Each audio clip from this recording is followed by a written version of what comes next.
महाराष्ट्रामध्ये जी अतिवृष्टी झाली आणि त्यामध्ये शेतकऱ्यांचं जे काही नुकसान झालं या संदर्भात एक आढावा आम्ही घेतला। जवळपास 60 लाख हेक्टरचं नुकसान हे झाल्याचा प्राथमिक अंदाज आहे। यापैकी पहिल्या टप्प्यातलं जे काही नुकसान होतं ऑगस्टपर्यंतचं त्याकरता 2215 कोटी रुपये हे राज्य सरकारने वितरित करणं चालू केलेलं आहे।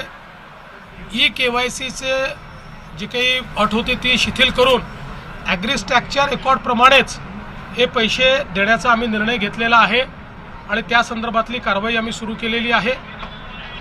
असाही निर्णय करण्यात आलेला आहे की आता पुढच्या 2-3 दिवसात सगळ्या प्रकारची माहिती आमच्यापर्यंत पोहोचेल। काही ठिकाणी पाणी असल्यामुळे योग्य प्रकारचं असेसमेंट घेता येत नव्हतं आणि म्हणून त्यांना अधिकचा वेळ आपण दिलाय। पुढच्या 2-3 दिवसात ही सगळी माहिती पोहोचेल। त्यानंतर शेतकऱ्यांना करावयाची मदत असेल,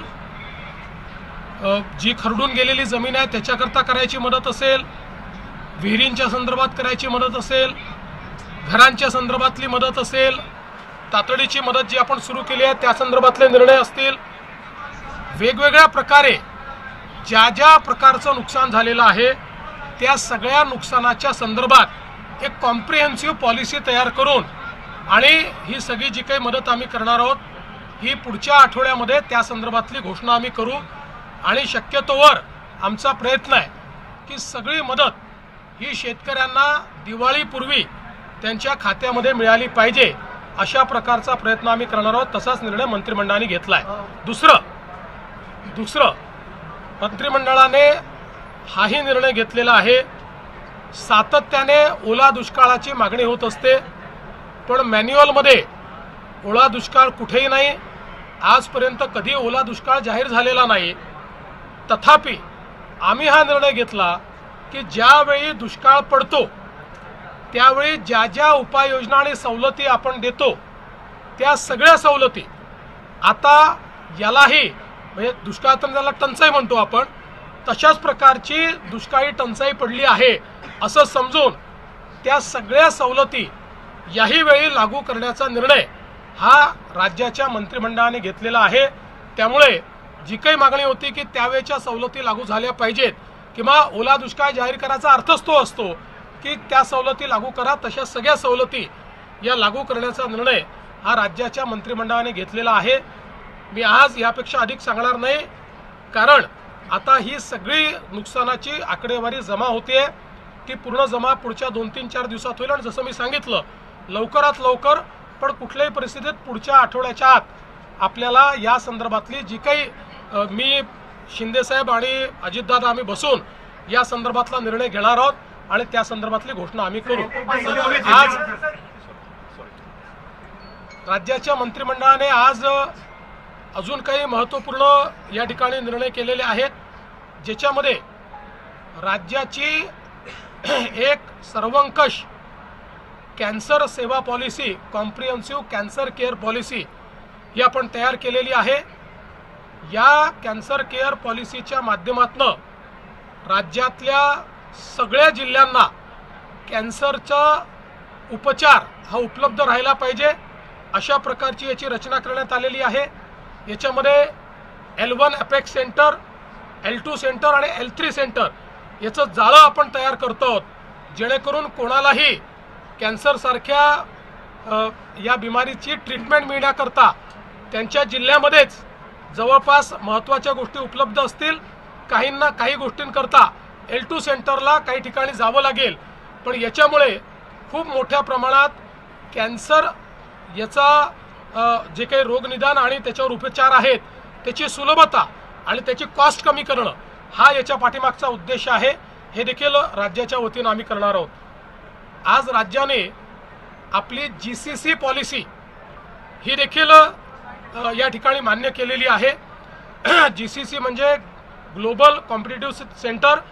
या GCC मध्ये आपल्याला त्या ठिकाणी मोठ्या प्रमाणात गुंतवणूक येणार आहे आणि ही जी काही गुंतवणूक येणार आहे ती गुंतवणूक महाराष्ट्रामध्ये आपण कॅप्चर करायची ग्लोबल कॅपॅबिलिटी सेंटरमध्ये, अशा प्रकारचा आपला प्रयत्न आहे। हे ग्लोबल कॅपॅबिलिटी सेंटर मोठ्या प्रमाणात रोजगार देणारे सेंटर आहेत।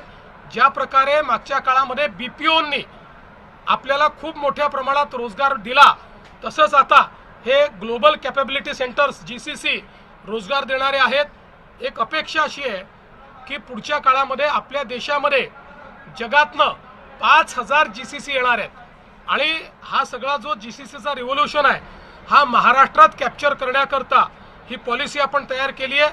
आपल्याला अपेक्षित आहे की या पॉलिसीमुळे किमान हाय पेड जवळपास 2 टप्प्यांमध्ये 5 लाखापेक्षा जास्त रोजगार हे निर्मित होतील आणि मोठ्या प्रमाणात गुंतवणूक येऊन आपल्याला टॅक्सच्या रूपाने देखील हजारो कोटी रुपये यातनं प्राप्त होतील आणि म्हणून अशा प्रकारची कॉम्प्रिहेन्सिव्ह पॉलिसी तयार करणारं महाराष्ट्र हे पहिलं राज्य आहे। दिल्लीमध्ये गेलेला होता, दिल्लीकडनं काही विशेष काय मदत येणार वगैरे काय असं काय? मी त्या दिवशीच सांगितलं, पुन्हा तुम्ही तोच प्रश्न विचारता। मी त्या दिवशीच सांगितलं की दिल्लीने पूर्ण मदत करायचा निर्णय केलेला आहे, पण त्याकरता आपल्याला आपला जो काही प्रस्ताव आहे तो पाठवावा लागतो आणि आपला प्रस्ताव पाठवण्याकरता जोपर्यंत आपला डेटा सगळा कंपाईल होत नाही तोपर्यंत आपला प्रस्ताव पाठवला जाऊ शकत नाही। मात्र दिल्लीच्या मदतीची वाट न पाहता आपण मदत सुरू केलेली आहे, पुढेही ती करणार आहोत। दिल्लीतनं तो पैसा आपल्याला रिएम्बर्समेंटमध्ये मिळतो। 5 लाख कुटुंबांना आरोग्य किट वितरित केले जाणार आहे, याविषयी काय सांगाल? आरोग्य किट देखील आम्ही देणार आहोत। त्याच्यासोबत विशेषतः गहू, तांदूळ, डाळ आणि इतर बाकी अनेक महत्त्वाच्या वस्तू याचीही किट ही आम्ही देणार आहोत, जेणेकरून आता ज्यांचं नुकसान झालेलं आहे त्यांना पुढच्या महिना 2 महिने त्रास होऊ नये अशा प्रकारची व्यवस्था आम्ही करतो।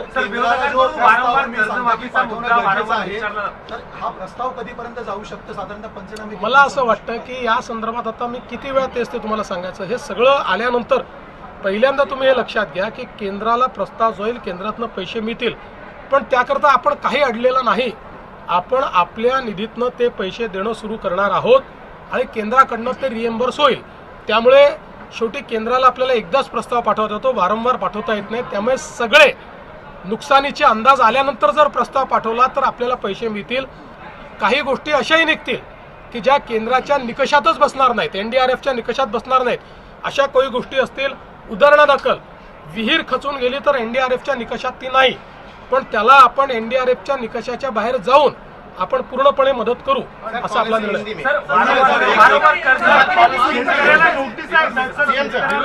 एकाच जिल्ह्यामध्ये अशा प्रकारे नोटीसच्या संदर्भात त्या ठिकाणी आणि त्याही नोटिसेस जुन्या आहेत, त्या नोटिसेसचं आमच्या निदर्शनास आलंय। तिथे बँकांना सांगितलंय, सगळीकडे बँकांना अतिशय स्पष्ट निर्देश दिलेले आहेत, कुठेही वसुली आम्ही करू देणार नाही।